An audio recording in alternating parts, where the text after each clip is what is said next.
and you will benefit by the benefits that you give up.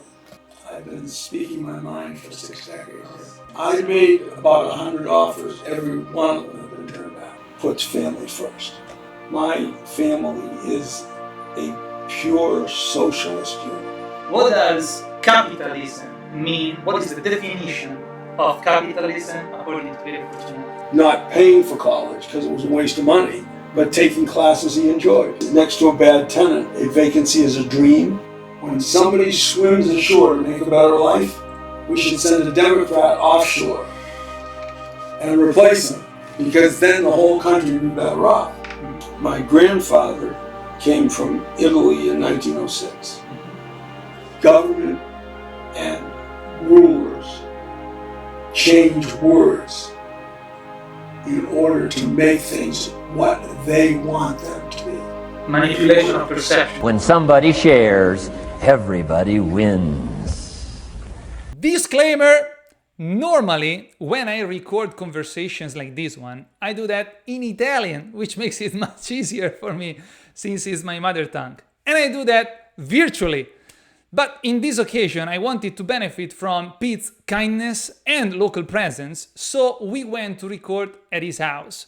But I found out, while I was doing it, that I do not have yet the right equipment, the right setup.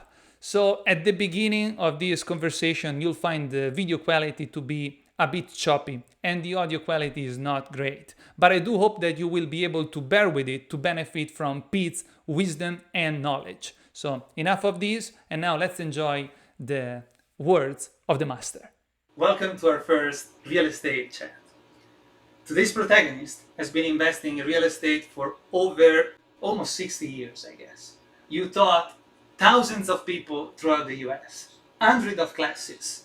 In the industry, not because you're sitting next to me, but you really are a legend. So, ladies and gentlemen, the receiver of the 2017 Ronnie Awards for Excellence in Real Estate Education, Peter Fortunato.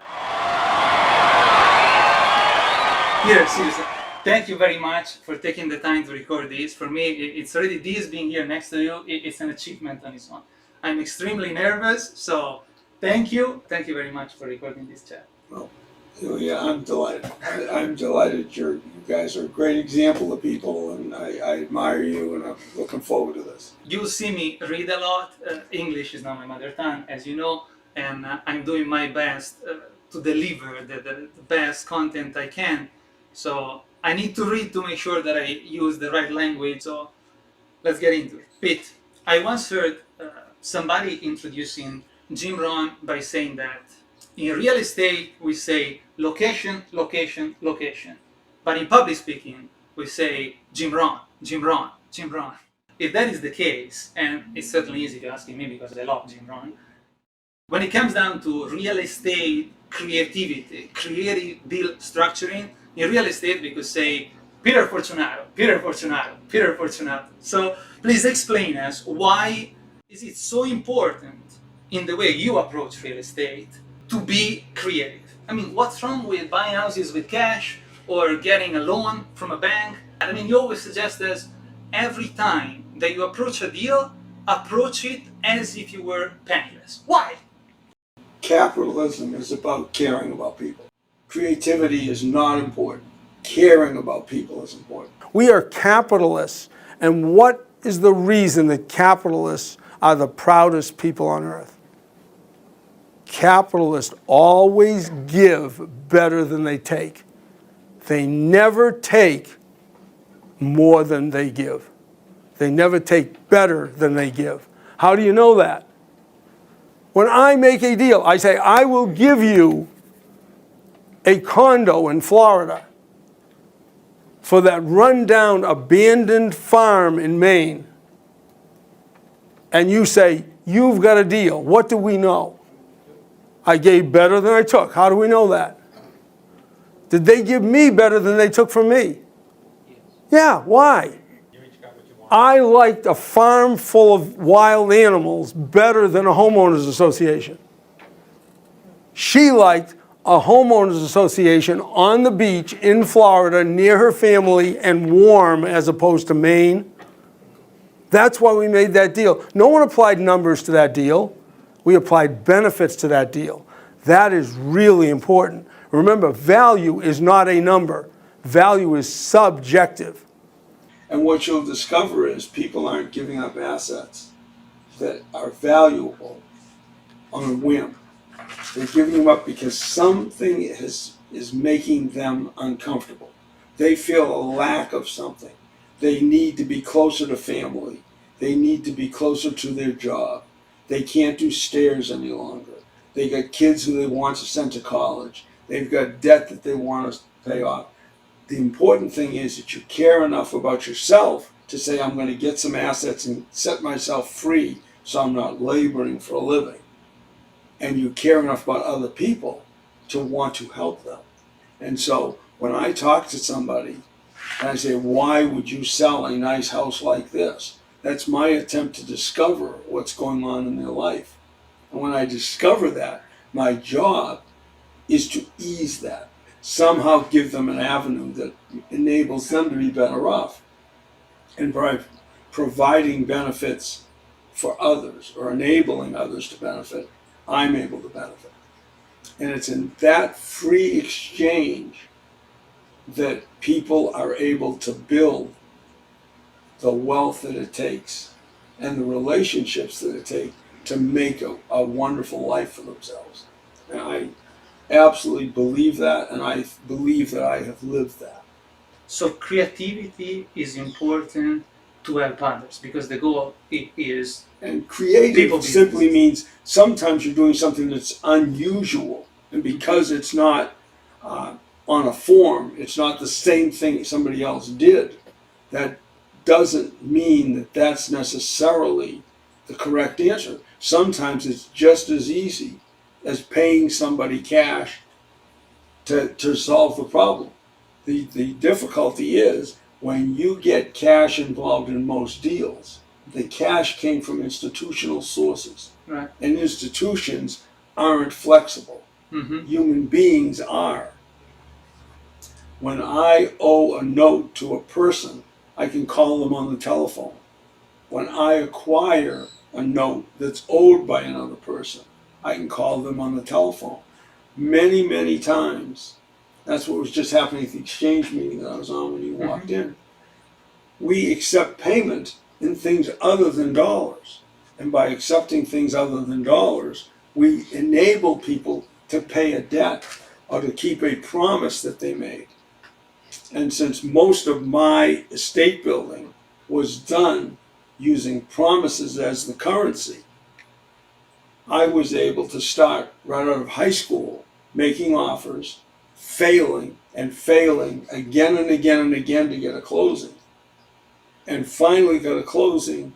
My very first property was a promise that I made to Albert, who sold me the house, which was that I would make the payments on his mortgage so as not to hurt his credit. Mm-hmm. And a promise to the Beverly Savings Bank, where I went up and talked to them and told them I was buying the property, because back in those days there was no due on sale clause. Okay. And you could still talk And to then I whoever was kept there. that promise. There was a portfolio lender who was lending their own money. Mm-hmm. And that relationship with Albert resulted in me getting referrals. Mm-hmm. The relationship with the Beverly Savings Bank, because I kept my word, Mm-hmm. resulted in them lending me money to acquire other opportunities that came up years later. Mm-hmm. All of those things happened not because I was striving to be creative, Right. Okay. but because I was striving to help people. It's all about caring about others and caring about yourself. If you don't care about yourself, you don't set out on the journey to get free, to do the things you love to do, whatever those happen to be. Some just listen and appreciate, and some do spectacular things with good ideas. So it's not creativity to be creative for the sake of finding loopholes. It's just to have the flexibility to help people, whoever is sitting on the other side of the table, in the most effective way possible. Or is you want them to be better off because they've done something with you, And if you can do nothing more than refer them to somebody who can help, you've made a friend because you've helped somebody, and those friendships pay off incredibly over a lifetime. And I heard you saying many times at your classes that cash is not what people want.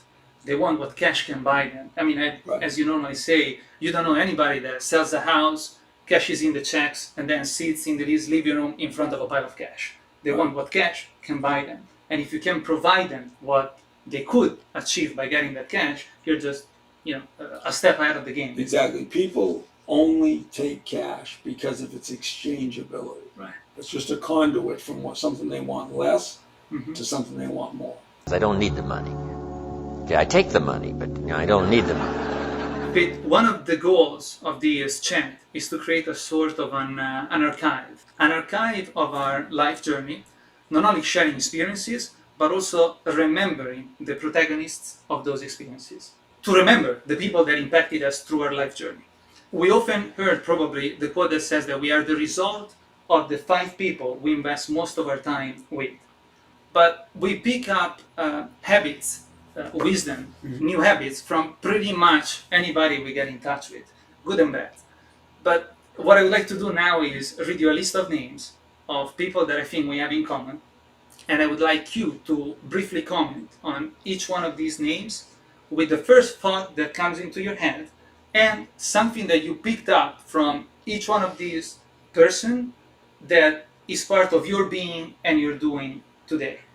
Let's start by naming Jack Miller, of whom I see a picture on your wall even now, and was somebody that I heard of as a legend, but I never had the chance to meet in person. I studied him by listening to his audios, but I never met him. Jack had a breadth that was greater than anyone I've ever. But when I think of Jack, and just talking about my initial thought, it's his insistence that you be proud of yourself, that you take actions that you can look back and say, I did some good.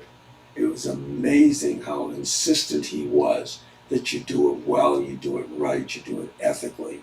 And that made a huge, huge, huge impression on me. He's a close friend. And as you look around my house, you'll see all pictures of family, grandkids and kids and my parents. And the only one you'll see up here that's not family is Jack Miller. He was that impactful in my life.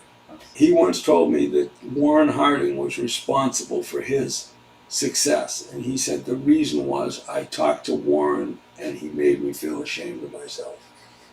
And I said, I can do better. And he would always talk about Warren's impact. And Jack had that kind of an impact on me. Next on my list is John Shaw. Yeah. You know that we actually met, you might not remember, but I remember, Eva remembers that we met you for the first time in Sarasota at John Shaw's class, Building Wealth One House at a Time. Yeah, Jack Linehan suggested us this book when we were in Italy. Yeah. We read it, we came, we went to the class, and you were sitting at the back of the room. Yeah. And Jack told us, hey guys, Peter Fortunato, you'll see him a lot at the meetings. And here we are after a bit more than a decade later. Yeah. So, John Shaw, tell us about John. John is a wonderful friend. He and I are approximately the same age. We're both enjoying being grandparents right now. And we've had a great time. We teach together at least once or twice a year. John is much better organized than me and follows his plans to the letter. Mm-hmm. And so he'll say to me on a regular basis, if you'd do it more like I do, you'd be wealthier. And I say to John, but I wouldn't have as much fun. And fun is more important to me than more wealth. John and I taught in Tampa last year. And afterwards, John and Valerie were going to Europe. Mm-hmm. And I was going home so that I could be at McDonald's at 8 o'clock in the morning to meet my friends. And as we were walking out of the room, a young couple behind us, and the guy says, they're going to Europe and Pete's going to McDonald's. I'd rather be like John. My nephew, John, came to John Schaub's class with me, and I asked him to come to that one because John and I are so different in terms of what we do, and yet very close friends after 40 years still. And he said to my sisters, Uncle Pete is more fun. but I can actually do what John tells me. And John's organization and his outlines and his explanation of how to build wealth one house at a time, as his book's title is just extraordinary and very valuable for anybody. I recommend it all the time to people.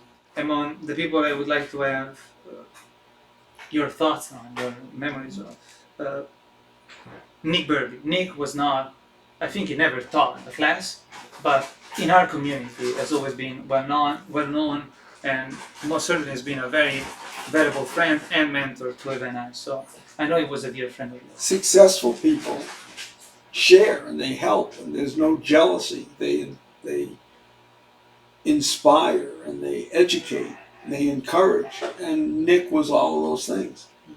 He was our friend, and he never stopped helping. And as long as I knew him, and I knew him since 1980,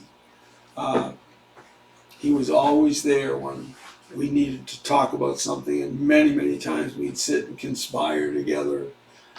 But Nick was a consummate capitalist who was happy and excited for people to succeed, no matter who those people were. And those are the kind of people that we're lucky enough to be surrounded with. I mentioned the goal, the ambition of creating a sort of an archive. Among the people that helped us along this life journey, this professional development journey of ours, there is Larry Harbaugh. I know Larry is a dear friend of yours, so just a couple of thoughts about Larry. Well, Larry, when he came down from Michigan, I was speaking at Wealth Builders up in Largo, and I would do the year opening presentation there each and every year. And Larry had just moved down from Michigan, and afterwards we were talking, and I said, "Well, did you learn anything?" He said, "Yeah, I learned that I don't have enough friends." And that's absolutely what is the case. I mentioned earlier, caring is the key to making things work, lack of coercion. And see, Larry, what happened is he had started building his estate in his hometown. And he had the friends in his hometown. And then he came down here, and suddenly he was in a new area. But he had to start building the friends, and because he jumped in and was someone who helped. I remember being with Larry on Monday night and asking him about a plumbing problem that my son had. And somebody came up to us afterwards and said, "Larry, why were you so happy to help Pete with the plumbing problem?" Because that's what people do who are friends. And Larry was getting started down here doing rehabs. And I always remember he bought too many houses. Okay. And every one of them was a good deal. Okay. But there were too many.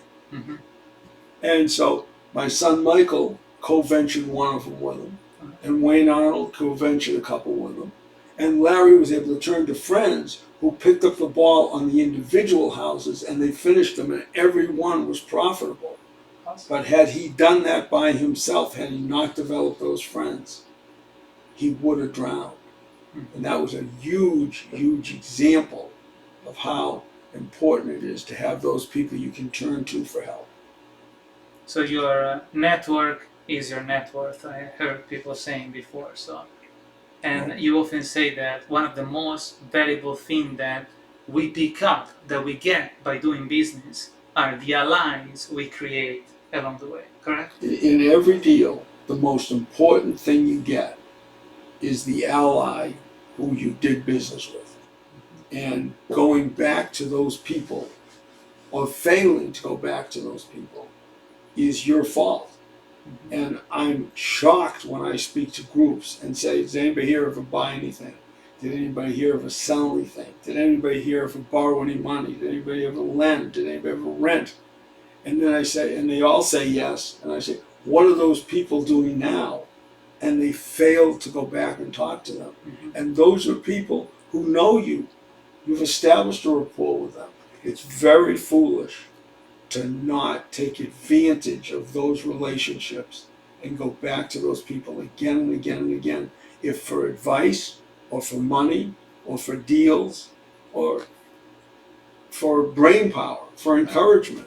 And it's a regret of mine that I see so many people who do 300 deals with 300 different people, when it would have been so much easier to do those 300 deals with 20 people. Until, what a magic word. I want you to write it down. Until. Promise yourself you'll read the books until your skills change. You'll go to seminars until you get a handle on it. You'll listen to it until it makes sense. You'll go for it until you understand it. You'll practice it until you develop the skill. Never give up until, however long that is. Step by step, piece by piece, book by book, word by word, apple by apple. Walk around the block, walk around the block. Go for it. Don't miss the chance to grow, and resolve that you'll pay the price until you learn, change, grow, become. Then you'll discover some of life's best treasures when you pay that price. So we were talking about relationships, nourishing those relationships. Yes. If I'm not mistaken, Jim Rohn used to say that you gotta take care of your relationships as if you were nourishing a garden. So you gotta take out the weeds and nourishing them as a flower. But I really want this chat to be about you, your story, your way of perceiving reality, your creative way of interpreting and finding and creating solutions. But I wanted to start by mentioning a few of these allies, influencers, because they impacted your path, my path, and I know that you often say that money is not the most important thing that we get by doing business. The most important thing is time. As Jim Rohn used to say, you can have more money, but you can't have more time. So You can get more money, but unfortunately you can't get more time. If somebody asks you to spend your money, that's pretty easy, right? But what if somebody asks you to spend a day? Time is more valuable than money. and right next to the importance of time, there is the importance of the people we enjoy our present, our time with. And I wanted to start from the point of relationships. On this note, you started investing roughly around 1965, right out of high school. And I heard, listening to one of your interviews in preparation to this recording, that you had the opportunity to invest roughly $5,000, if I'm not mistaken, for an yield of 15%, or using the same amount of money, allocating it to receive 8%. Could you tell us which one of these two opportunities you picked and why? Okay, I was in my early 20s in the example you're talking about, and the 15% was a second mortgage that could be bought at a discount. It was being paid on a very nice house and paid by a school teacher. The other opportunity was an investor in town who was looking to borrow $5,000 and was willing to pay 8%. So no discount, and it was on investment property. I chose the 8% yield because I wasn't after yield. I was after a relationship with that investor who was in his 50s, who had bought several properties, who had renovated properties, who was collecting rent. I wanted that relationship. And doing things on purpose and identifying things that you want and then pursuing them was very important. And so I like to use that example so people see the benefits are not just numbers. It's not only about the money. And the money that came as a result of the relationship I developed with those people, the meetings that I was invited into when I was in my 20s, most people worked for 20, 30 years to develop those relationships, but I invited myself in by becoming a part of the conversation. You weren't short-sighted by the numbers or by the yield. You were planting the seeds, building a base to have stronger long-term relationships that help you build wealth long-term. One of the things I also mentioned in that interview you're talking about down in San Diego was I used to go to the hearings when people would apply for a variance to change their properties. And I would always speak in favor of more housing in town. building another unit on a triplex, turning it into a fourplex, whatever people were trying to do. And I became noticed Mm-hmm. because seeing a positive young person made an impact on the accomplished older people in my town. I heard you saying that you didn't wait. You didn't wait to earn the respect of these people and be invited in. You forced Yeah. your way in Yes. by associating with these people. So taking action, not being afraid. Resolve means promising yourself you will never give up. Relationships, relationships, relationships. Start by building a solid network of contacts while expanding your knowledge base, especially when you're getting started. Would you say this is a good piece of advice to get investors going? I'm asking you this because I heard you suggesting among the books that you often suggest to read, The Richest Man in Babylon. And I did suggest this book to a friend of mine who, after reading it, told me, well, but even if I were to allocate $100 a month toward my investments, by the end of the year, I would end up only by $1,200. With that $1,200, and even if I were to double the allocation, by the end of it, I would only have $2,400. And that's not very much money to start investing with, especially when you think about compounding. So what would you have to say about this comment? What would you suggest this friend of mine? The Richest Man in Babylon is an extraordinary book. Mm-hmm. And the way that I use it, and I believe people should use it, is you read a chapter at a time with a young person, somebody that you love, somebody that you care about, or a group of young persons, although that's not something I have done. And each chapter has a lesson in it. Mm-hmm. And the kids identify that lesson. I will never forget one of my friend's daughters who was 8 years old. Mm-hmm. When I talked to her about Richest Man in Babylon, which she had read with her parents. All right. And she said, yes, Mr. Fortunato, that's like when the hero in The Richest Man in Babylon invested his money with his friend the bricklayer, Mm-hmm. and the bricklayer went off to buy gems Mm-hmm. and bought glass Right. and lost all the money. It wasn't because his friend wasn't trustworthy, it was because he wasn't competent. And you say that we have to test people, are they competent and trustworthy, and one without the other is hurtful. And that's just what was in that book. And see, getting those discussions at age 8 is such an important thing to do.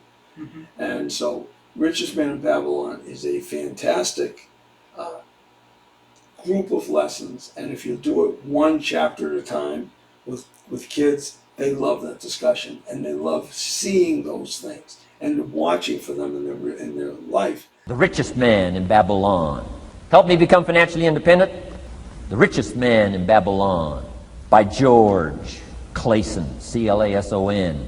This little book, The Richest Man in Babylon, I use it as a textbook teaching teenagers how to be rich by 40, living in America, 35 if you're extra bright, much sooner if you find a unique opportunity. Now, your friend was making the mistake of being a yield guy, a numbers guy.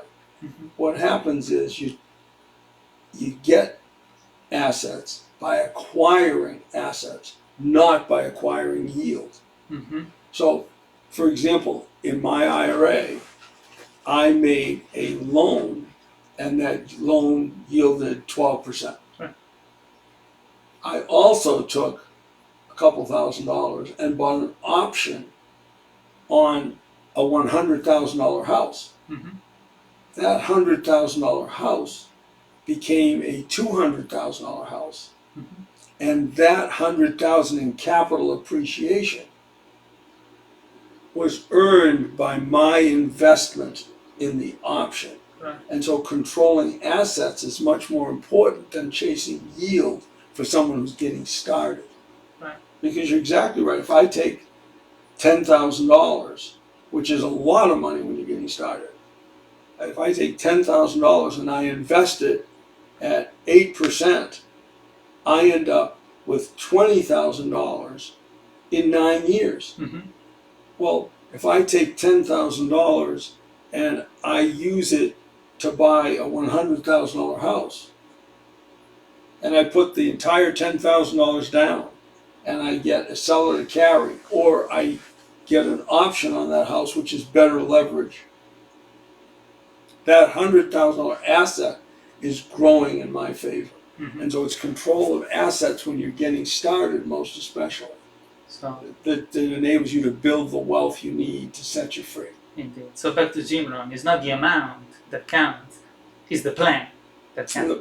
Very So good. it's how you apply Very your good. knowledge. It's The doing it Nato on house, purpose. we acquired the option on Nato with $3,000. I mean, $3,000 you can go buy a scooter today. So Yeah. it's not the amount, it's what Exactly you do. right. Exactly Absolutely. right. I get it. Yeah. I've had a lot of people say to me, "You always talk about doing things on purpose. I just never figured out what my purpose was." That makes it hard to get there. It's like setting off on a trip without a map and a Right. destination. There's this Seneca that said that there is no favorable wind for the marinaio. I don't know how to say it in English. Sailor. The sailor who doesn't know where to go, or something along those lines. And yeah, the importance of relationships. Once I heard you saying that, for example, you don't need very much cash reserve when you have friends that you can rely on to borrow from. So that's another important thing about doing business with the right people. People that have to be also educated to be able and wise enough to understand your structures doing business with you. So that's why it's so important to share knowledge and wisdom to improve. Sometimes you're talking to people who don't understand at all, Indeed. but they Indeed. trust. And see, once you build that trust with people, I've done so many deals with people who had no sense for what capitalism was. Mm-hmm. But when they saw it in action, Mm-hmm. they benefited by it. When I bought a house from people who had a house, they had the house because they lived in the house. Mhm. They watched television, so they thought capitalism was a bad word. Right. And I bought their house and I gave them a promise of paying them $1,000 a month. Mm-hmm. And that $1,000 a month comes in for them every single month. Right. They don't understand yield on their equity. They understand that I made a promise and I kept it. As a result of that, they refer somebody else to me and I make another deal. Right. They are participating in capitalism without identifying as capitalists. Makes sense. And that's very common. Mm-hmm. Without labeling it, they are benefiting from it. Get a library started. It'll change your life. Which are the top 3 books that marked your personal and professional development the most? They don't have to be books that you would necessarily recommend to others, although they might be, but books that really marked your path. I mean, there is plenty around here, classes, and also I understand it's difficult to pick from them, but 3 titles. Well, I'm thinking back to when I was starting. Of course. When I was starting, and the course books were helpful, but it was the future history books that made a big difference in my life. And so when I looked at things like An Enemy of the State by F. Paul Wilson, which is a novel about bringing down government by using its inflation against it. I was fascinated by that book. When I read I Will Fear No Evil, which Robert Highland wrote after the first heart transplant. Okay. And he said, well, gee, if we can have heart transplants, it's only a matter of time before we have body transplants. Mm-hmm. And so it's a story about one of the wealthiest men in the world who was dying and he didn't want to leave. And so he said, I'd like to get a body and be transplanted. Mm-hmm. And he was transplanted into a young body. Mm-hmm. And about the battle that went on because his family said, no, you're not him, he's dead. Mm-hmm. We inherit. And it was all the social and financial thing. That was a fascinating thing for me. Those kinds of books struck me and stayed with me, and those were novels. Richard Reno and Warren Harding wrote books on exchanging, Okay. which were very big. You'll see them actually up in here. Because it talked about the exchange of things that people benefited more by than what they gave up.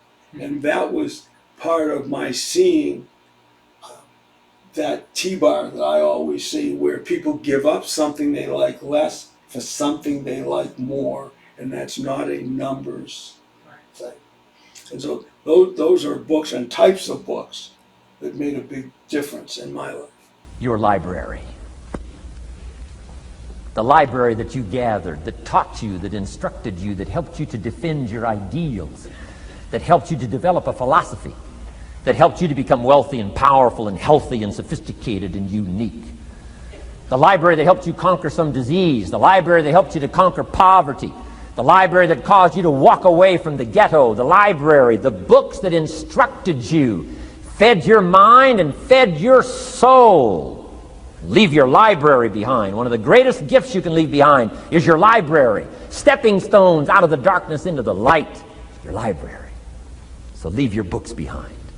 Your books will be more valuable than your couch. Your books, your books, your books. Remaining on the subject of knowledge gathering, in 1965 you finished high school, but you didn't stop there. In fact, you also went to college, correct? What did you graduate in? I have a degree in government. So you gotta know the enemy. So now Exactly, you have to know your enemy, but indeed it was a waste of time. all right. I wish I had not wasted those years when I was doing real estate. I was a realtor. I was buying my first investments. When I got out of college, I had a number of rentals. I could have done better by not wasting that time in college. I had a lot of fun, but if I lived my life again, I'd build my estate and then maybe go to college for the joy of it. Steve Jobs talked about going to college and not paying for college because it was a waste of money, but taking classes he enjoyed. Right. Okay. Charles Considine, who wrote The Philosophy of Real Estate, a spectacular book. When he retired in Cambridge because he said he'd go audit classes at MIT and Harvard, and it was great for him to do when he was old and retired. It's hard to believe a man as genius as he would ever retire, but he did, and that was the way he spent his time. I would absolutely not waste my time on college again as a youth. Thank you for sharing this. Philosophy, in my personal opinion, is the major determining factor in how your life works out. Philosophy, the major determining factor in how your life works out. Philosophy. To form our philosophy, you got to think. You got to use your mind. You got to process ideas. Real estate is about helping people improve their lives. Indeed. Is really the key, and that's not just real estate. You discover people who have an uncomfortable circumstance, and your job is to see if you can help, at least offer help, give them advice, and in doing so, you can earn the allies that help you earn the wealth and the ability to turn to others for help when you need it. I heard you saying that there isn't such a thing as an impossible deal, but there are impossible people. So real estate is a people's business, which is the strength of business itself, but is its weakness at the same time. Because there are people sometimes that they are not able or willing to help themselves. So what do you do in those cases? Sometimes there are people who will not let you help, do not welcome help. Right. Sometimes there are people who are jealous, and it's really hard to deal with people who are driven by jealousy. Their envy keeps them, they're so concerned about what's in it for others that they can't enjoy what they benefit by. Those are people I typically walk away from. So when do you understand that, okay, enough is enough, I'm not going to waste my time any further, I did what I could? I say, in the event that I can arrange, I generally talk in parables. So I tell them a story about a deal I did. Okay. And I ask, in the event we could do something like that for you, is there any reason why you wouldn't do that? Now, some people will say to you, I couldn't do that because. That helps you. You've actually discovered something and you can make an adjustment.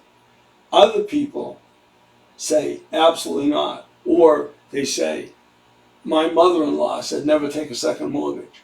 Or I have an attorney who wouldn't allow. The attorney thing. And Yeah. those things can be stoppers for me.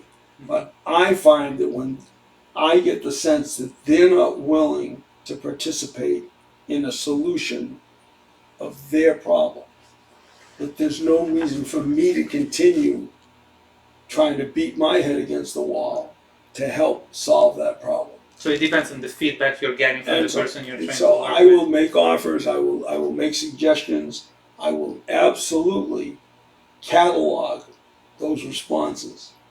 And I may not be able to do a deal, but I will leave and say, listen, I don't know how to make that work given what I have. But if you think of something, call me. And I don't care if they call me with something that sounds outrageous. I want to find out what they will do. So even when you reach the point that you say enough is enough, you always leave the door I open. always welcome a call. But indeed, sometimes you find people who just won't participate and then you just walk away. I bought a property from an estate. And it was a whole gang of nieces and nephews, and we offered, back in the day, it was $250,000, and we offered a 9% mortgage. And the people laughed at us and said, "You got to be kidding! You think we're going to take $300 a month or whatever the rate was, or whatever the payment was back in the day?" And they wouldn't do the deal. And months later, we got a telephone call. And it was from the woman who was one of the cousins, and she said, "We just had a Thanksgiving dinner, and at the dinner, we were laughing at the fact that someone had made us an offer of no money down, and we carry the mortgage at 9% for 30 years."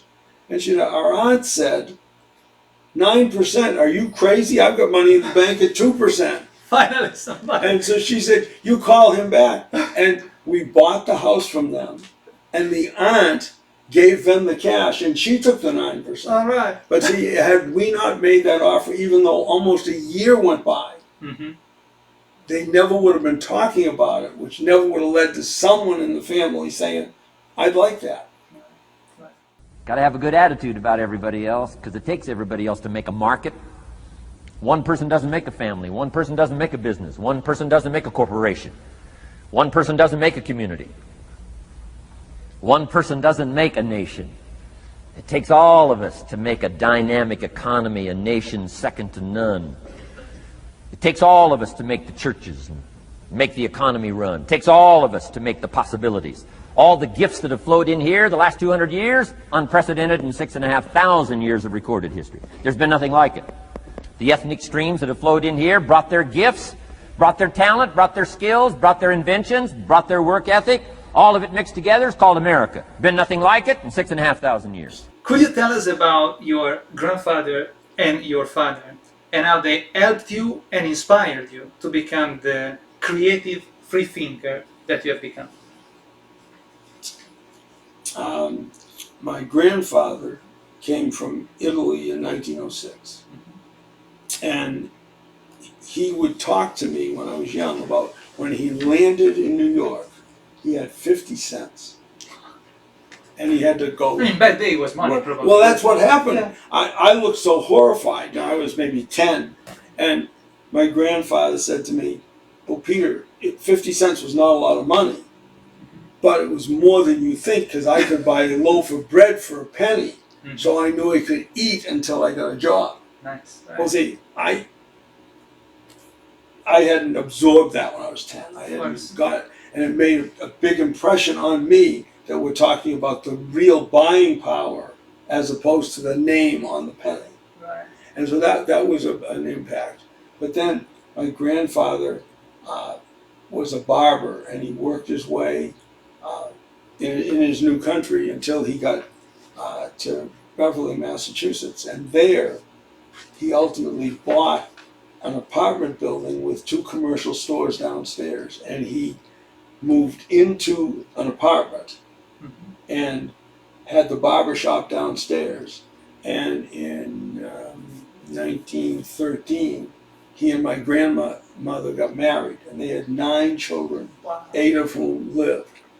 and they raised them in the apartment above the barber shop, and they rented the other apartments and the stores.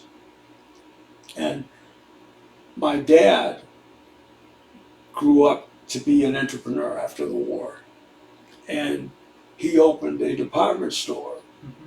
And my grandfather and the family owned the apartments, and he had the store next door, so he gave my dad a place for his second business. His first business was an ice cream stand. And so seeing the entrepreneur and seeing the capitalist was wonderful as a kid. My grandfather, after achieving some success, went back to Italy to show off with his family. Oh, okay. And he got back to Italy, and the socialists started to take over, and Mussolini was coming to power, and those kinds of things were going on. He talked about how, having come back to visit, he fled and lost everything he had over there, had to leave it behind. And when he got back to the States, he still had the sixplex over the barber shop and the store. So he had that safety net. So he had a place to live. They had a place to have a barber shop. They had income from rents. Right. That story, again, I don't think I realized hearing the story how important it was to me. But that story and that history was hugely valuable to me. And so as I grew up in the 1950s, my entire neighborhood was people who identified the United States as the land of opportunity. Of course. And everyone around me had the same story. Their parents or their grandparents had come just like my grandfather had. They built a family that they were proud of. They built businesses, jobs, they put some money, they became homeowners. And so I grew up with good examples everywhere. I saw the kids from every background in the world in my neighborhood on the North Shore of Boston, and their parents and their families all shared that same story of coming to the United States, to the land of opportunity, to seize that opportunity. And all of them made a gigantic impression on me growing up. I bet. Thank you for sharing this story. Everything we need is available in America. Everybody wants to come here, right? People haven't plotted and schemed the last 40 years saying if I could just get to Poland, everything would be okay. No, everybody wants to come to America. Why? Everything's available here. All the books you need, all the sermons you need, all the churches you need, all the schools you need, all the instruction you need, all the inspiration you need, all the capital you need, all the markets you need, all the challenge you need, all the information you need, all the seminars you need. Everything's available here. This is America. So number one, let's be thankful for what we already have. So I heard you say, I can do without food. So how important was frugality along your professional development journey? I had a real sense that I couldn't spend my seed corn. Mm-hmm. When I had something to invest, I wanted to keep it invested until ultimately I got to the point where I could spend the harvest. Okay. And so I was lucky enough to watch Jack Fullerton, who was a dear friend who we lost last year. And I watched him always reinvesting. He'd talk about changing his income by $100 a month by changing where he got breakfast and saving $3. And going from bottled water to tap water in order to save another 50 cents. Mm-hmm. And I was there when he came and sat down with Miri, his wife, and said, we no longer have to save the seed corn. We're buying 2 new cars from the harvest, and it's not going to change the way we live. And seeing that entire life from the beginning of reinvesting to the wealth of having the harvest coming in regularly and without having to replant more than your base, was remarkable, and seeing that family do that was very impactful for me. I would always choose to sacrifice lifestyle to get more equity. And I look at, we get the house up here with the garage apartment, or the garage, it's just a garage. And when I was a kid, I put a hammock in that garage and rented that house. And today, I'm leaving that house sit vacant because I don't like anybody enough to put them in the house, because Jack Hashem told me back in the 1960s that next to a vacancy, next to a bad tenant, a vacancy is a dream. Yeah, makes sense. And It's always a matter of he was perspective. absolutely correct. And I'm looking, and I don't like the people that are coming to talk to me. When I say long term, they think I mean longer than a weekend. Yeah, no, that ain't And one. I want people to stay generations in my houses, Makes sense. because those people, those catalysts, which are my tenants, are the ones who bought me the houses. Indeed. I asked you the question about frugality right after mentioning your grandfather and your father, because these are values that today I perceive as either getting not lost but less appreciated. Today is more about lifestyle, as you mentioned. It's not that we have to nickel and dime, but especially when we start, before we get to the harvest, we need to save by spending less in order to have the possibility to then invest. It goes back even to the question that I asked you earlier about my friend and the richest man in Babylon. So I just wanted to have your opinion, input on that. Well, also see, when I acquired my assets by making promises, Right. and I had to keep those promises, because it's in keeping those promises that I earned my assets, but also that I earned the reputation that gave me more and more referral and repeat businesses, which made businesses easier and easier and easier. I think I heard you saying one of your classes that the greatest currency you have is your word. Like, you can trade promises, but you gotta live up to the promises you're making. Yeah, Absolutely. you have to keep your promises, and then that was real important. When we were starting, we were 100% leverage, because if I'd have waited to save up, I wouldn't be able to buy a house yet. Right. I bought houses with promises, Mm-hmm. and again and again and again, I kept those promises, and that was very valuable. But before we get away from my dad and my grandfather, my dad was huge in terms of his impact on me, because he listened. All right. And when I look back, my belief that my opinions matter was born at our dining room table, where we talked, and sometimes we disagreed, but they always listened to me. And sometimes they laughed at me. Sometimes they were angry with me, but they always listened. And that listening and showing that people's opinions value was enormous in my growing up. I bet.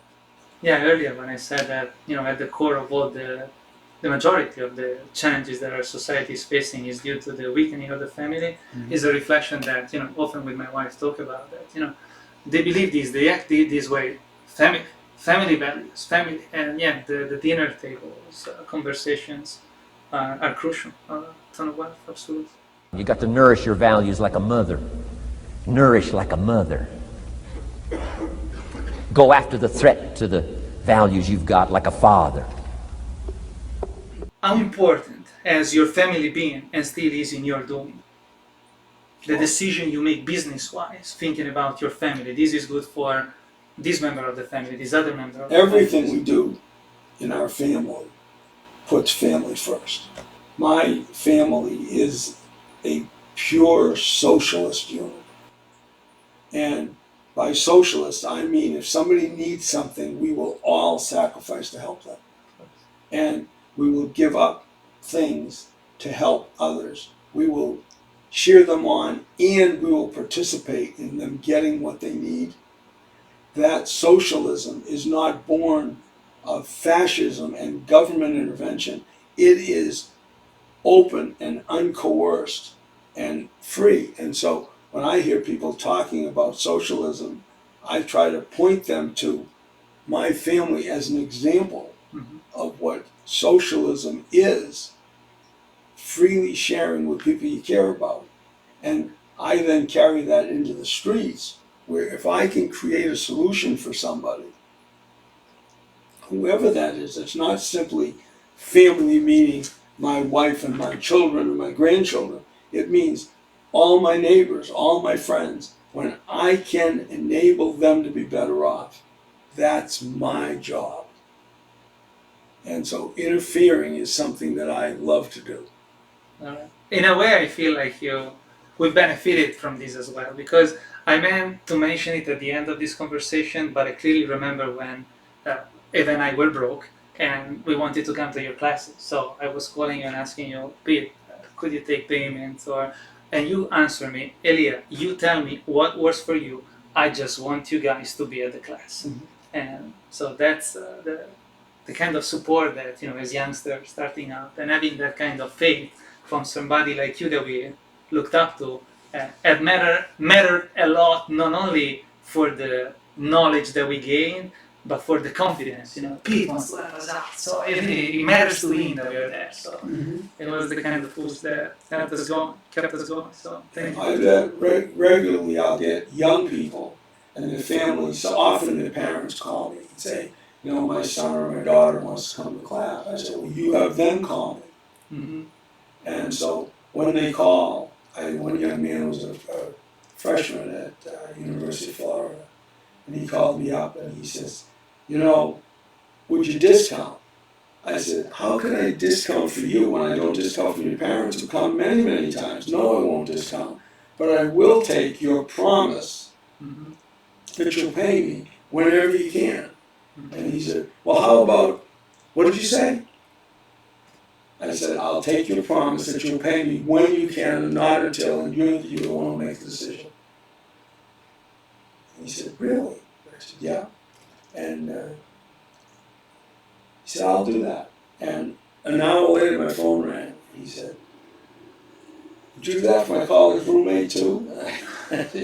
And I've done that half a dozen times every single year.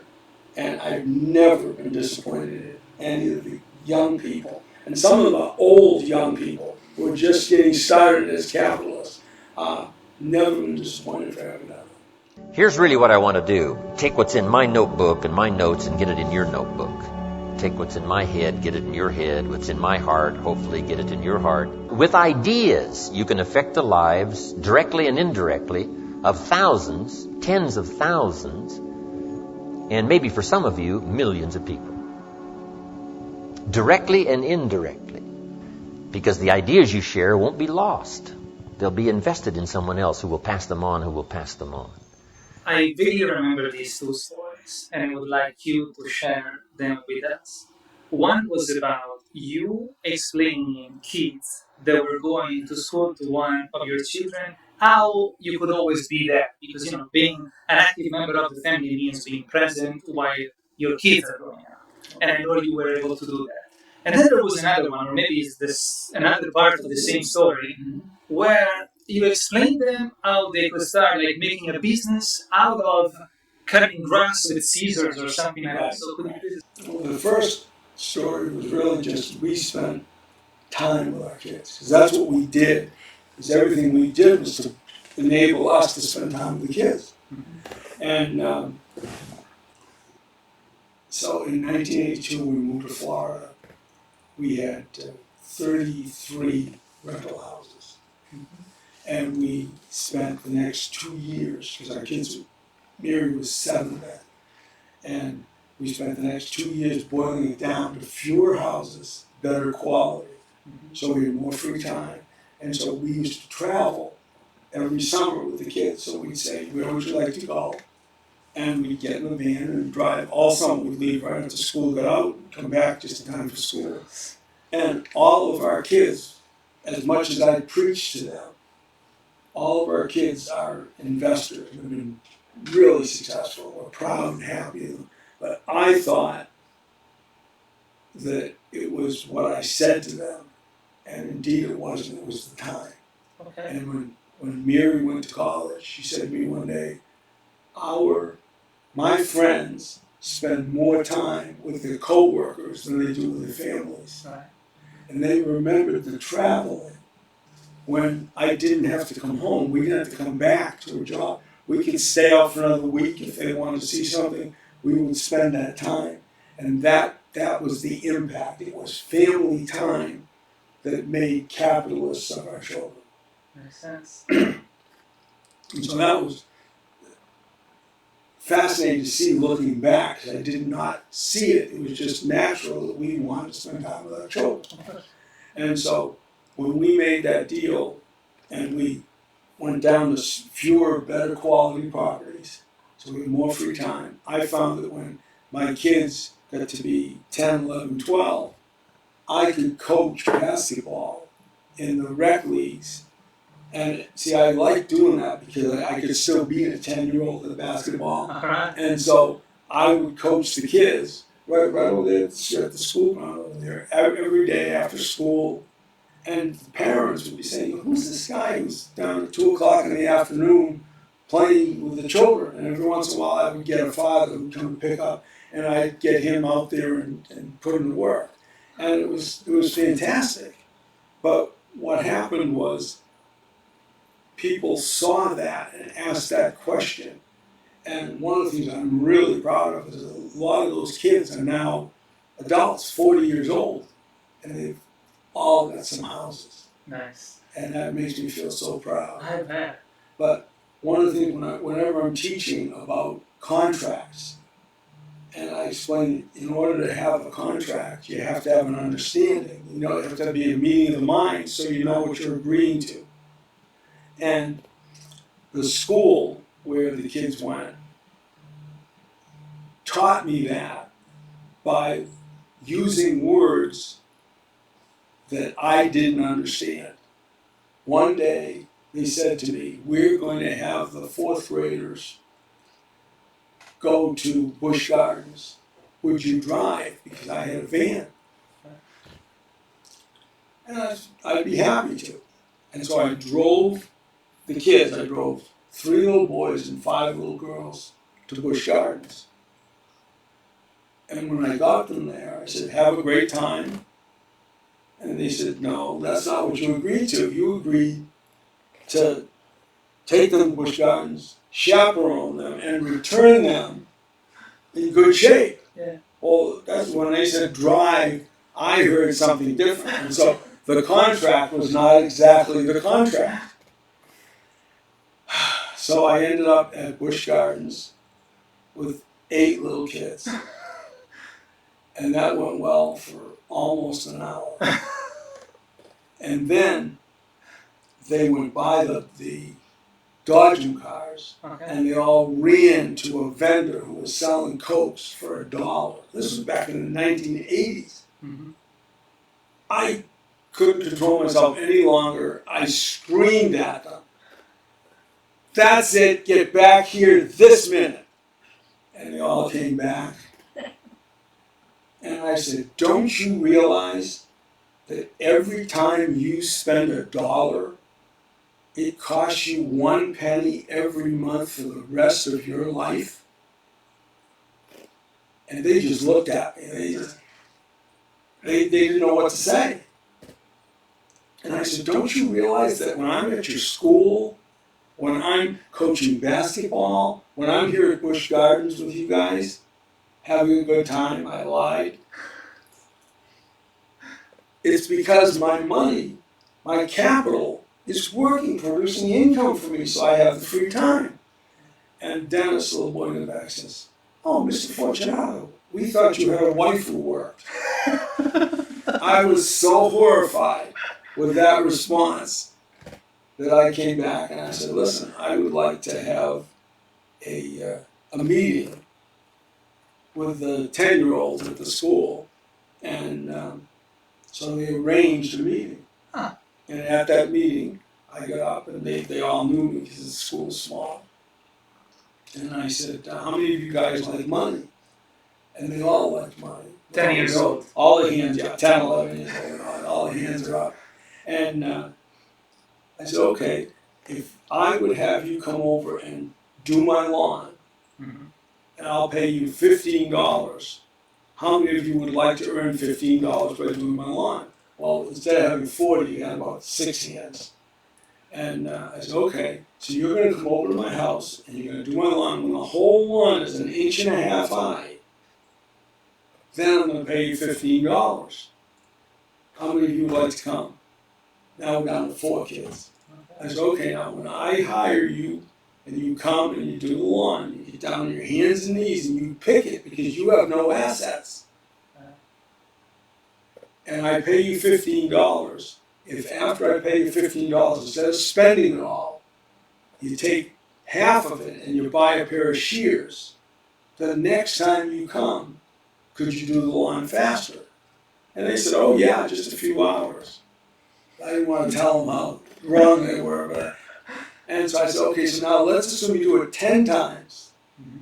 After 10 times, you'd have $75. What could you buy? A lawnmower. I said, so how fast could you do a lawnmower? And they said, oh, an hour. I said, so you see what happened? Having your assets and you can earn $15 in 1 hour using your capital. See how much better that is than spending all day on your hands and knees. And I said, but I know some of you guys have little brothers and sisters. And one day they'll want to earn some money. And when they come to my house to do my lawn, you can let them use your lawnmower to earn the money. And the kids, 100% of them said, I said, what do you mean? Your brothers, your sisters, wouldn't you? They said, no, we want to see them on their hands and knees playing in the grass. And so I said, well, think about it for a minute. What if when your brothers and sisters wanted to come, you let them use your lawnmower for half the money? Now your lawnmower earns $7.50, and you got to do whatever you darn well please that time with that time. And I've had enough feedback from that story to know that it registered with the little kids. Now here's what I teach kids. Profits are better than wages. Wages are okay, but wages help you make a living. Profits help you make a fortune. I teach kids how to have 2 bicycles, one to ride and one to rent. It doesn't take long to get into business. You don't have to be a genius. Halfway bright, you can start showing a profit. It seems pretty easy, because all it takes is an idea. Jim Brown used to say, it's easy. What does easy mean? Something you can do. If it's something that you can do, it's easy to do. So all it takes is an idea, and then acting upon that idea. Yeah. Because if you don't act, action, knowledge without action is entertainment. It doesn't produce anything. So, perfect sense. Now that we learned that the importance of trading our time to create enough capital so that we have the capital to put to work instead of us, what does capitalism mean? What is the definition of capitalism according to Fortunato? Capitalism is freedom. That's it. It's as clear as true. If people are free, absent of any coercion, they will only act to better themselves. So if I offer to trade you a book for a car, the reason you do that deal is because you value the book more than the car. It has nothing to do with whether the book could be bought for $29.95 and the car was $5,000. It has to do with you valued it more. And absent of coercion, you made the choice to have what's better for you and your family. Now, sometimes I'm wrong, and I choose something, and I think afterwards, what the heck was I thinking? I made a mistake, but people act to better themselves. And in a free climate, they only act to better themselves. And sometimes bettering myself means making me proud of myself and taking an action that may appear to somebody else to not be in my best interest. But it's not up to them. I tell the story all the time about a young man who came to see me, and he said to me, I want you to help me get a grander house. And I said, why? And he said, well, we need a grander house. And I said, wait a minute, what's we? And he said, well, my fiance and I want a grander house. And so he decided he wanted to go from a $650 a month house to a $1,500 a month house. Okay. And I helped him make that deal because that's what he wanted. Mm-hmm. But had I been the decision maker, what would I have done? You wouldn't have. I'd got rid of the fiance. Okay. Because that was what was better for him, in my opinion. Right. But it's not about my opinion. Absolutely. In a free society, people only make decisions based on what's better for them. And that's what capitalism is purely about, freedom. When I met Mr. Schoaf, I'm 25 years old. I said to him, if I had more money, I'd have a better plan. He said, no, Mr. Rohn, if you had a better plan, you'd have more money. Free market, capitalism, freedom of choice, all these are legends, let's say, by now, especially in today's environment, that attracted people like my wife and I. My wife is from Hungary, I'm from Italy, we met in England, we got married in Vegas, but we'll leave this story for another time. Attracted people like us, like millions of others, like your grandfather, to the land of opportunity. Yeah. Yet today, when I chat about capitalism with friends, both here in the US and in Europe, it seems like capitalism has become a bad word. So, how did this happen? How did we let this happen? Why it's so? Read 1984. I haven't yet. Government and rulers change words in order to make things what they want them to be. Manipulation of perception, that's what you're saying. Manipulation of perception is great description. And what's happened is, since no one that is in education or in the media has ever practiced capitalism, they don't know what it is. They don't identify with free. The fact that the government could suspend the Bill of Rights with no one making even a whimper in the United States, when they said, no, you guys don't have the right to assemble, when they said, you people are not essential, and nobody said a word, it is amazing to me. But indeed, when the education in the United States became a system for indoctrinating people and teaching them to become employees, to go to work for companies that had paid a bribe to the government for a monopoly, that situation means that everybody turns on the TV, gets information, and people get their information from the television. Mm-hmm. The people who are on the television are the product of government schools, which was nothing but indoctrination. And it's sad, and you'd hope that freedom would win out, but indeed you're dealing with a societal problem. And people now talk about being victims rather than being than having opportunity. People don't recognize, you say land of opportunity, they see it as an opportunity to make an application for a benefit. Mm-hmm. They want to vote for a living rather than work for a living. Indeed. It's a very I sad. think this is something that we particularly see coming from abroad. There are a lot of Americans no disrespect that take the opportunities that they have and for granted. They have this attitude of entitlement. And we know that we wouldn't be able to do what we're doing here where we are from. So we see the opportunities because we don't have them where we come from.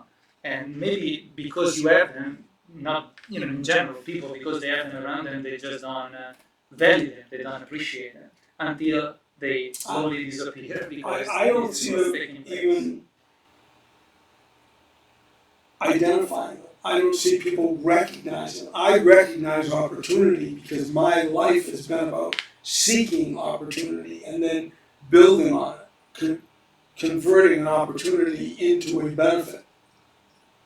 I watch people who don't expect to have opportunity, who don't require that, quote, a leader lead, because you lead by encouraging, you lead by helping, you don't lead by restricting. by saying you can't do this. People in America look now for permission rather than saying I'm free. Whatever I choose to do is okay as long as I don't hurt anybody. And that was the way that America was built. It was built as a free place where people came to be better off. I watched this stupid wall and the argument about the illegals coming in, and it sets me crazy because the government is saying those people are not legal. No one should pay attention to that. People who come to better themselves should be encouraged. You should be thrilled that people come here to make a better life for their families.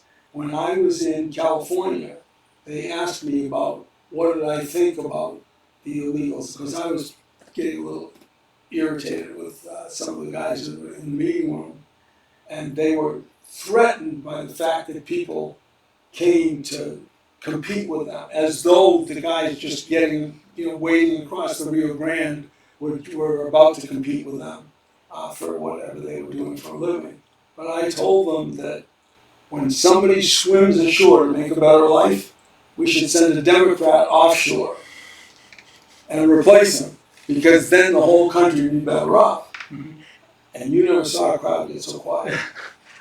So as long as people who have no real life experience will make the rules for those who have to follow them, As long as there are rules and they restrict the people's ability to defend themselves by saying only our supporters, the police who protect us, who are law enforcement, not peace officers any longer, they're enforcing our laws so we can coerce others.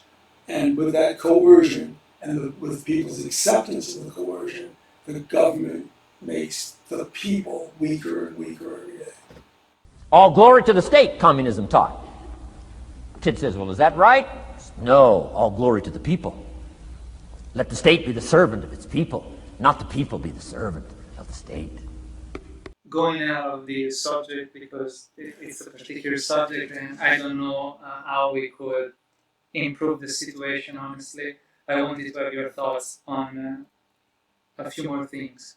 I understand how you selected real estate to be your tool of choice for the way it allows you to creatively improve your life and the life of the people you do business with. But what are your thoughts on physical precious metals? I'm not in favor of them as an investment at all. I'm fine with them as insurance, as store of value.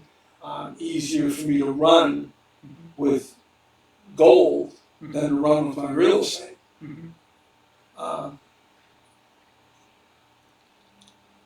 I chose real estate because I could trade a promise for the asset. The asset could then be rented to give me the income to keep my promise. I could trade an option on the real estate to get money that I needed or income that I needed to buy the real estate, and the asset would pay for itself. With gold or non-income producing things, I don't know how to do that when you're starting with absolutely zero. Makes total sense. All right. What are your thoughts about the stock market in general, not how it's moving, but as a tool for building and preserving wealth?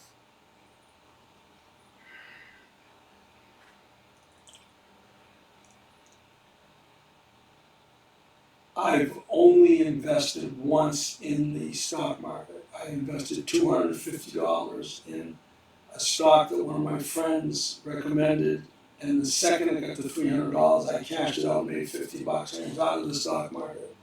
I just don't have. I need to at least believe that the results are my fault, because I want to take credit for the successes and credit for the failures. And so I'm not a stock market guy. I would be much more apt if I were starting again, if I were starting to build today and I was afraid of real estate because we're watching government create regulations and taxes that make it harder to do real estate today.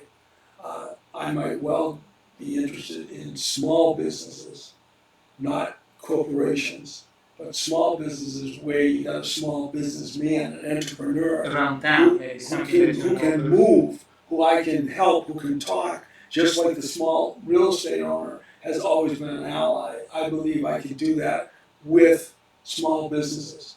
That said, I have done that a few times, and I have had some successes and some terrible failures from that. Lastly, on subjects that are outside real estate. In the world we live in, more and more there by the government, and now there are also these, I don't want to call them funny currencies, but there are cryptocurrencies, Yeah. different kinds. What do you think about cryptocurrencies in general? I know nothing about it. So Cryptocurrencies in general, when first Bitcoin came out, Bitcoin was, as I understood, and there's very little technical understanding in my view, or in this person, it was a currency that I could use and I could offer you and you could accept it or reject it. And I was all in favor of that because it was decentralized. Once they centralized it, once back in 2017, 2018, and they hooked up people's social security numbers and centralized a central bank, for want of another term, where you could put your digital currency.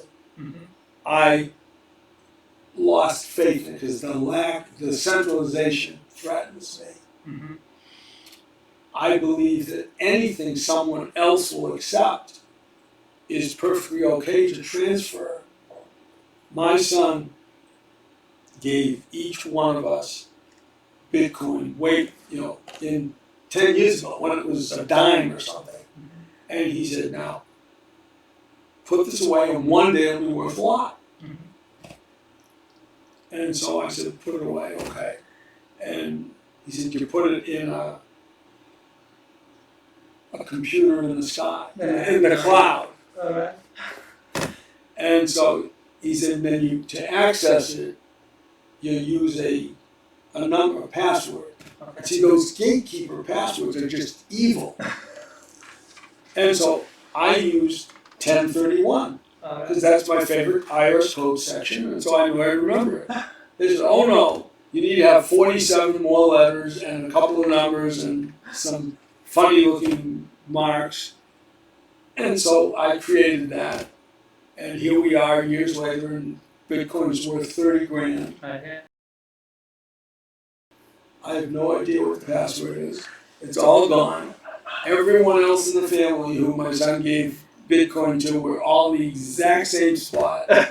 I think he feels so bad because he told us all. He gets to say I was right, but he doesn't get to see us enjoy what he gave us.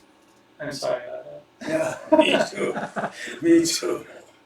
Anyhow, we talked about people that touched our lives, enriched us with their wisdom, knowledge, presence in person.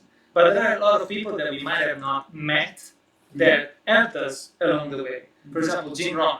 Jim Rohn is one of the figures that has been the thread of this conversation and really impacted me. I always tell we wouldn't be here if we didn't come across this material. But yet, I discovered this content only after it has passed already, it was already gone. So, are there two people who are the two people, one that you met in person and one that you studied, that impacted you the most? Okay, John Poach, yes. John sold me a triplex when I was 21 years old. And he was old, in his late 40s. And he was fed up with managing somebody who just messed up an apartment that he cleaned up. And I bought that apartment from him. I bought it with a promise. And I made a friend. And John and I did 27 transactions over 30 years. And I can't count the number of people that he referred to me, the encouragement he gave to me. That one deal for that one triplex, which I then exchanged and enabled my brother to buy, his friendship, mentorship, and example was more important to me than anything. That's probably the most important transaction of my life, even though I don't have the property. Somebody that I haven't met, Thomas Jefferson in the United States. Why? How come? Since you mentioned the story about this other person. The Declaration of Independence, the Bill of Rights. Had it not been for the Bill of Rights being addended to the Constitution would have failed because it was just putting centralized government back in control of the people. And seeing what Jefferson did, what a brilliant man he was, has always been inspiring to me. We must take personal responsibility. So in the harvest, take personal responsibility. It's your crop. Whatever you've reaped, it's your crop. Take responsibility. No complaint. You often open your classes by saying, your life is your fault. Now, that gets people's attention. So, Jim Rohn enchanted me with something similar when he said that if you want things for you to change, you have to change. And if you change, everything will change for you. If you will change, everything will change for you. You don't have to change what's outside. All you've got to change is what's inside. To have more, you simply have to become more. So these are inspiring thoughts. But He'd say, don't wish that it was easier. Wish you were better. Wish you were better. Indeed. Of course. Indeed. Don't wish it was easier. Wish you were better. Don't wish for less problems. Wish for more skills. Start working on yourself, making these personal changes. And he said it'll all change for you. Don't wish for less challenges, wish for more skills. I know you're all.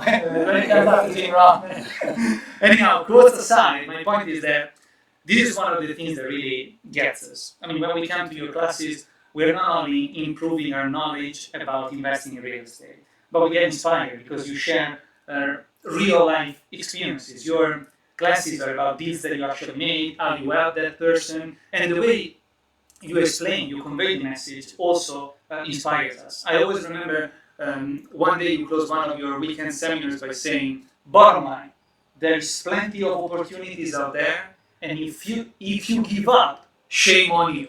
That really pumped me up. Exactly. So, how, why, and when did you start teaching?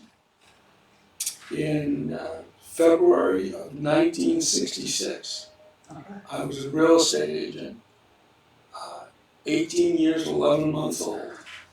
Looked like I was 14, and no one paid any attention to me. And so I offered people a free 1-hour discussion of the benefits and responsibilities of real estate investing. And we told people about it. We ran ads in the newspaper, and nobody came. And so my secretary and my mother answered the phone and said, well, that's full, but we'll be happy to call you back when Mr. Fortunato offers it again. And finally we had 10 people. And we called them all back, and they came in, and I talked about cash flow, profit, tax benefits, amortization, growth, enjoyment of the property, and the thrill of management. So two things I get out of this story. The first is that the support of the family. Because he didn't say, you're only a kid, what are you doing, stop, do something else, go to college or whatever. But they supported you from the very beginning. And second is that, if I'm not mistaken the timeline, at that point you were yet to make your first real estate investment. So you were sharing the knowledge that you acquired. So you were preparing yourself, positioning yourself for the opportunity before the opportunity presented. What you have at the moment, you've attracted by the person you've become. I made about 100 offers. Every one of them have been turned down. That's a nice message for the people who just want to get started. I mean, that's a good, speaking of leading by example, that's awesome. It takes some guts. Yeah. David told me, he's always saying, you gotta tell them that story at every single class. Resolve means promising yourself you will never give up. Yeah, so I had 8 people come, and I had a whiteboard and an easel No, it was those pieces of paper that you flipped over. Yeah. I had one of those and an easel. And we had Mr. Coffee Machine and Dunkin' Donut holes. And I taught for an hour. And two of those people became investors. And I made commissions. But I had to show them that even though I looked like I was 14, even though I actually knew something.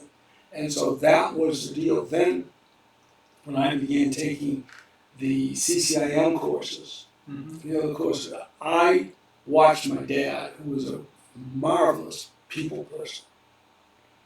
And I'd watch him sell and do it purposefully and find a person that we had a guy convert downtown storefronts into commercial condos. And when it came in the newspaper, they were talking about my dad, I said, I think I'll go get a haircut. And he came back and he sold one of the units to the barber. Because he said, he realized this guy's paying rent, why would he rather own it with that? So I watched it, but my dad was a residential real estate agent. And so, for me, I was 19 years old, and my dad was selling a house, and then he was going to have repeat business with those people 20 years from now when their family grown up and it was time to get another house.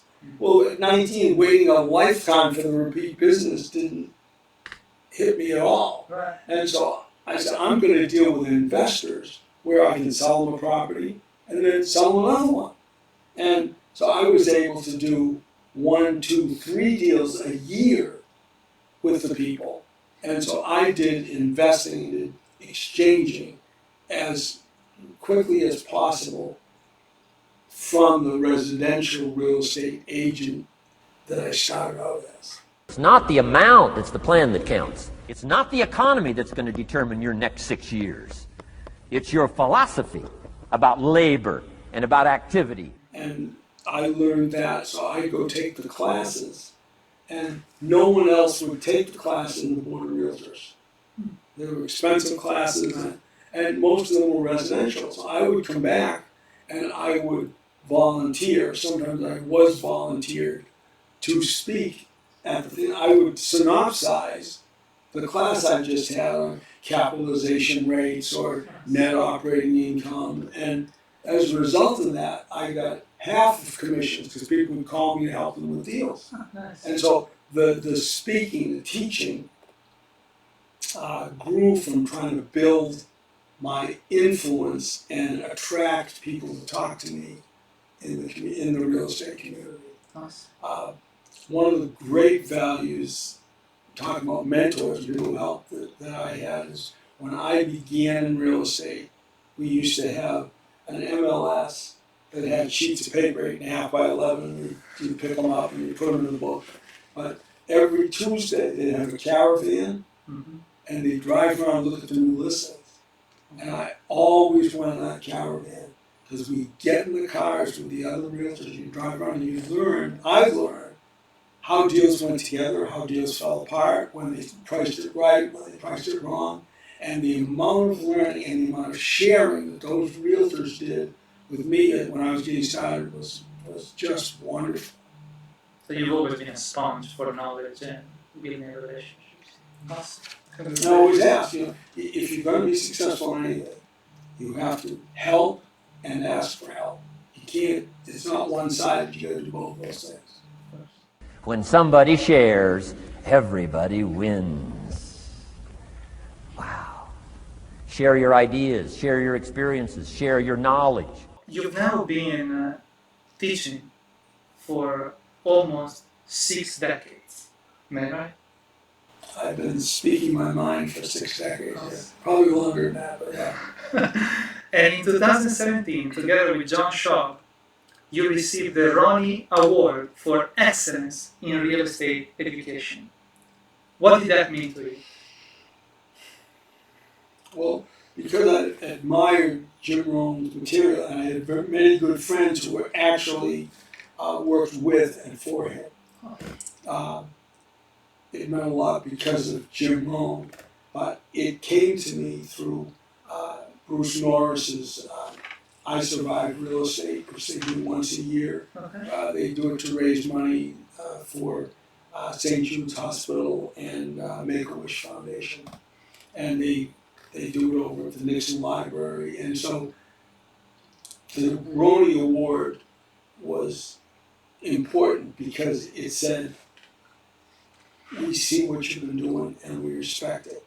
But it was more because I knew the guys who got it before me, and they were such extraordinary guys.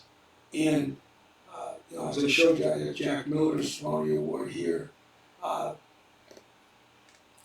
Being part of the people who've received that award and knowing Bruce, whose organization gave it to me, was very important to me because I didn't know Jim Rohn. I'd studied Jim Rohn. You hand these guys a problem, they say no problem. What? How many books would they read to solve it? Many as it takes. How early would they get up? Early as it takes. How much information would they get? Much as they needed. So it's what? No problem. You got to hang out with folks like that. We didn't get too much into details about deals. For that, I invite people to get to your classes, and you'll find the link in the description of the video. But I would like to know which one was the deal that you put together that gave you the most satisfaction. It doesn't have to be the most complicated or the most creative one, the one that you enjoyed the most. You explained earlier that having fun doing what you're doing is part of the rewards you're getting. So, which one was the most satisfactory? Well, the one with John Pochas, the first property, the triplex I bought for him, was absolutely the most impactful deal I've ever done because of the wonderful friend I got from that. I mean, it was amazing. The second deal that I did, which was a lot of fun with a friend, is Jack Miller and I drove to an exchange meeting in Cocoa Beach. There was a guy at the exchange meeting who had a big Ford raised roof van with the comfortable seats that recline and the TV and all that stuff in it. And Jack loved that thing. He loved it. And the guy that owned it wanted $13,000. He bought it, now this is what we're talking about, in the early 1980s. He bought it and he traveled for a year, and now it just sat there in his driveway, so he no longer had utility. So Jack says, $13,000, I'll give you $1,300 cash. So the guy didn't make the deal. And so at the time, Jack and I had each invested in a whole bunch of timeshares. Okay. And I had 400 timeshares. Okay. And I traded all of them away, so I had none left. Okay. So I went to Jack and I said, Jack, would you lend me 2 timeshares? And he said, only if you'll promise not to pay me back anytime soon. And he gave me the 2 timeshares, and I traded them to Doug for the van. And I drove Jack home in the van that he loved, and he complained the entire way. And that was just wonderful. That's a great satisfaction. That was great. Awesome. But remember this, if your outgo exceeds your income, your upkeep becomes your downfall. Good little scenario. We're at the end of our conversation. I'll never thank you enough for this. Hopefully it's good quality, we'll see. You started in 1965, and we're here today. What is one piece of advice that today's Peter would give to teenage Pete to get going? Promise yourself that you're going to make a better life, that you're going to take responsibility for your life, and then realize that you can get as much as you need to have by helping people get what they want. And so it's about caring about yourself enough to take the responsibility, and about caring about others enough to go out and help them. And you will benefit by the benefits that you give others.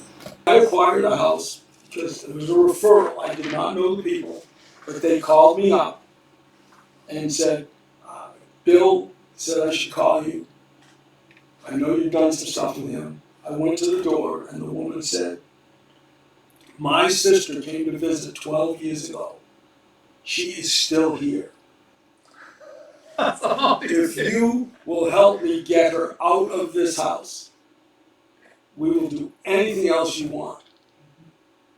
And we bought a mobile home for $12,000, which we gave to them for the equity in their house, subject to. Okay. And they gave it to the sister who moved into the park and paid the $650 a month lot rent to live in the park and got her out of the house. Well, that's not in an MLS book or in a class. We listened and we helped. Here's human history in one sentence. Opportunity mixed with difficulty. That's about as simple as you can put it. As I said earlier, seriously, thank you for the time for this, but it's awesome to be a little piece of your path, because you sharing your knowledge, you inspiring new generations has really made an impact in our life. So as I said earlier, I remember when you helped us to get to your classes. And those classes not only helped us to be better at what we were doing, but they helped us going when we were low, when we were doubting ourselves if we could have made it. So for all that happened through the years since I labeled you as a friend, and for the time you dedicated us today, I thank you. Thank you. And anytime, I'm proud to know you guys. This video has been brought to you By us at Real Estate Helpful Solutions. We Buy Houses, helping people. To find out more about how we can be of help, text or call us at 727-366-6916 or send us an email at the email address you see in the photo. The list of class compete is for me, because it's the first time that I'm doing this on this. Normally I've been on the screen, so I will be reading a lot because I want to make sure that I pronounce things correctly, that I don't get too emotional, because this is a big thing for me to be able to record with you. So that's the light. That's a light. That's the light because Oh, that's a light. Yeah, with the light coming from this side, half of your face is dark. So that will compensate this side of the light, and we'll see you. Is it on now? No, it's off. No. Okay. Actually, you have to tell me Not more. very bright. That's all. Okay, cool. You got it, right? Tick and tap. That's what it is. Yes, we're already recording. Okay. If it's too long, you just tell me, we cut it, we stop, however you want to do it. So. How is the audio? Could you say something? Just so I Oh, can hear. okay. I mean, I'm happy to do it because of you. I mean, it's just friends. I like to encourage you with the stuff you're trying to do. Awesome. Wanted to It's the end make of sure. 67. I had 200 offers turned down before I got one. Wow, closed. so that's Before awesome. This is the one kind- to close. Yes. Gene, do you have any feedback before we start? No, right. She No, I know he's gonna do great. Oh, yeah, he's gonna do great. She can't wait to see what I'm gonna say. Yeah. Still get me in here. Yeah, everybody's the same. I said, Eva, you should do the introduction. You read and you speak much better than I do. No way. No. So we made it till the end. We got it. See, this is Thank awesome. you. I hope we can listen to whatever you Yeah. do. Yeah. Yeah, unbelievable. Thanks. You'll work your magic in editing. Yeah. Yeah.